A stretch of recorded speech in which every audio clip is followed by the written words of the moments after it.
ನಮಸ್ಕಾರ. ನಾನಿವತ್ತು ಒಂದು ಸ್ಪೆಷಲ್ ಪ್ರಾಡಕ್ಟ್ ತಂದಿದ್ದೀನಿ. ನಾನು ಇಲ್ಲಿವರೆಗೂ ಪರ್ಚೇಸ್ ಮಾಡಿರುವಂಥದ್ರಲ್ಲಿ ಅಮೆಝಾನಿಂದ ಇದು ನನ್ನ ಫೇವ್ರೆಟ್ ಆರ್ಡರು. ಅದು ಎಲೆಕ್ಟ್ರಿಕ್ ಮಿನಿ ಚಾಪರ್. ಇದು ಕಂಪ್ಲೀಟ್ ಸೆಟ್ಟಲ್ಲಿ ಸಿಗುತ್ತೆ, ಇನ್ಕ್ಲೂಡಿಂಗ್ ಚಾರ್ಜಿಂಗ್ ಕೇಬಲ್ ಮತ್ತು ಸ್ಪೂನು. ನೋಡೋಕ್ಕೆ ಚಿಕ್ಕದಾಗಿದ್ದರೂ ಕೆಲಸ ಮಾತ್ರ ಸಖತ್ತಾಗಿ ಮಾಡುತ್ತೆ. ನನಗೆ ಅಡುಗೆ ಟೈಮಲ್ಲಿ ತುಂಬ ಯೂಸ್ ಆಗುತ್ತೆ. ನೋಡೋಕ್ಕೆ ಮ್ಯಾಜಿಕ್ ಬಾಕ್ಸ್ ಥರ ಇದೆ. ಸ್ಪೆಷಲಿ ಟ್ರಾವೆಲರ್ಸ್ಗೆ, ಬ್ಯಾಚುಲರ್ಸ್ಗೆ, PG ಅಥವಾ ಹಾಸ್ಟೆಲಿರೋರಿಗೆ ತುಂಬ ಯೂಸು.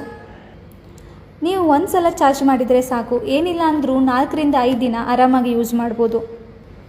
ಯಾವುದೇ ಥರದ ತರಕಾರಿ ಇದ್ದರೂ ಜಸ್ಟ್ 5 to 10 ಸೆಕೆಂಡ್ಸಲ್ಲಿ ಚಾಪ್ ಆಗುತ್ತೆ. ನೋಡೋಕ್ಕೂ ಸಖತ್ ಸ್ಟೈಲಿಶ್ ಆಗಿದೆ. ಹಾಗೆ 1 ವರ್ಷ ವಾರಂಟಿ ಕೂಡ ಇದೆ. ನೀವು ಕೂಡ ಯೂಸ್ ಮಾಡ್ಬೋದು, ಹಾಗೆ ಯಾರಿಗಾದರೂ ಗಿಫ್ಟ್ ಕೂಡ ಕೊಡ್ಬೋದು. ನಿಮಗೆ ಪ್ರಾಡಕ್ಟ್ ಲಿಂಕ್ ಬೇಕಿದ್ದರೆ ನಾನು ಬಯೋದಲ್ಲಿ ಹಾಕಿರ್ತೀನಿ, ಚೆಕ್ ಮಾಡಿ. ಹಾಗೆ ಲೈಕ್ ಮತ್ತು ಫಾಲೋ ಮಾಡಿ. Thank you.